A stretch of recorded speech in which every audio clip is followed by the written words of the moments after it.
ரொம்ப கஷ்டத்துல இருக்கேன். கஷ்டம் நீங்கறதுக்கு எளிய பரிகாரம் இருக்கா? ரொம்பலாம் என்னால செலவு பண்ண முடியாதுன்னு கேட்கக்கூடிய ஏழை மக்களுக்கு சொல்லக்கூடிய ஒரு அற்புத பரிகாரம் ஒண்ணு சொல்லுங்க. இப்போ கடன் இல்லாத வீடும் கிடையாது, கஷ்டம் இல்லாத வீடும் கிடையாது. ஏன்னா, சராசரி மனிதனுக்கு எல்லாருக்கும் ஒரு ஆசை இருக்கு. சின்னதா இருக்கவனுக்கு இது வாங்கணும், அது வச்சிருக்கவன் இன்னொருத்தன் வாங்கணும். இப்போ பைக் வச்சிருக்கவன் கார் வாங்கணும், கார் வச்சிருக்கவன் சொந்த வீடு இன்னும் வாங்கணும், லக்ஸரி கார் லக்ஸரி வாங்கணும். வாங்கணும், சொந்த வீடு வாங்கணும்.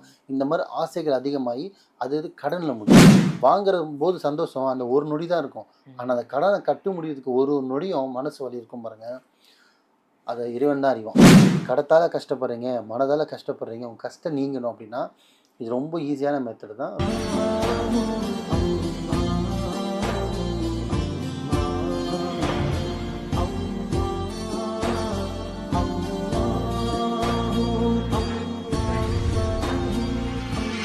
மர்ஜன் நேயர்கள் அனைவருக்கும் அன்பான வணக்கங்கள். பொருள் காவாங்கரை ட்ரிப்ளம் டவர்ஸ்ல இருக்கக்கூடிய மாலிக் குருஜி அவர்களை தான் சந்திக்க வந்திருக்கோம். வணக்கம் குருஜி. வணக்கம்மா.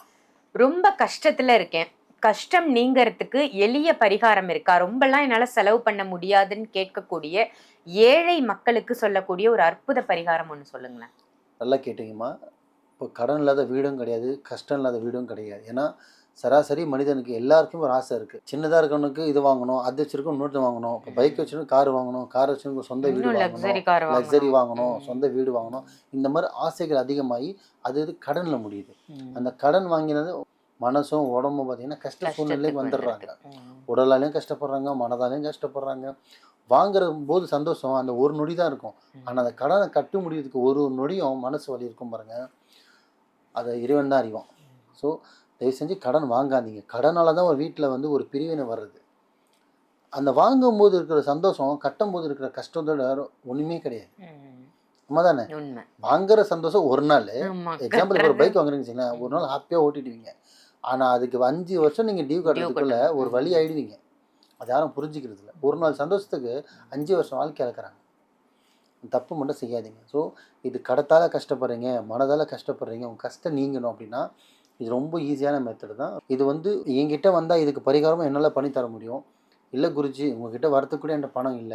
இல்ல உங்ககிட்ட வர முடியாத ஒரு சூழ்நிலையில நான் தூரத்துல இருக்கேன். என்னால அவைலபிள் இல்ல, வசதி இல்ல வரதுக்கு அப்படின்னாலும், அதுக்குமே இந்த நீங்க பரிகாரமா நீங்க பண்ணி உங்க அந்த கஷ்டம், கடன், மன உளைச்சல்லேருந்து நீங்க வெளில வரலாம். என்ன பண்ணணும்னா, ரொம்ப ஈஸியானதுதான். இது எப்போ செய்யணும்னா, கிழமை வந்து புதன்கிழமை செய்யணும். புதன்கிழமை இரவு இது நீங்கள் செய்யக்கூடியது. இது சொல்லப்போனால் செவ்வாய்க்கிழமை இரவு செய்யணும். புதன்கிழமை காலைல விடிஞ்சதுக்கப்புறம் இதை நீங்கள் கொடுக்கணும். இது ரொம்ப ஈஸியான மெத்தடான ஒரு பரிகாரம் தான். இது வீட்டில் எல்லாருமே செய்யலாம். ஆண் பெண் அனைவரும் செய்யலாம். என்ன செய்யணும்னா, இது செய்கிற கிழமை புதன்கிழமை.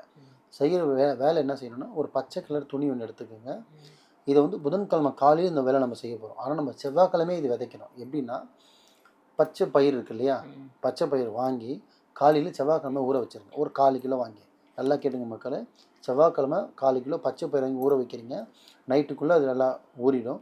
அதை எடுத்து ஒரு பச்சை கலர் துணியில் அந்த 1/4 கிலோ பச்சை பயிரை போட்டு கட்டிட்டு, கீழே வைக்காமல் மேலே கட்டி தொங்க விடுற மாதிரி இடத்துல கட்டி தொங்க விட்ருங்க. விடிஞ்சா புதன்கிழமை அதுக்குள்ளே பார்த்தீங்கன்னா அது வேர்லாம் முளைச்சி குட்டி குட்டி செடி மாதிரி இருக்கும் பார்க்குறதுக்கு.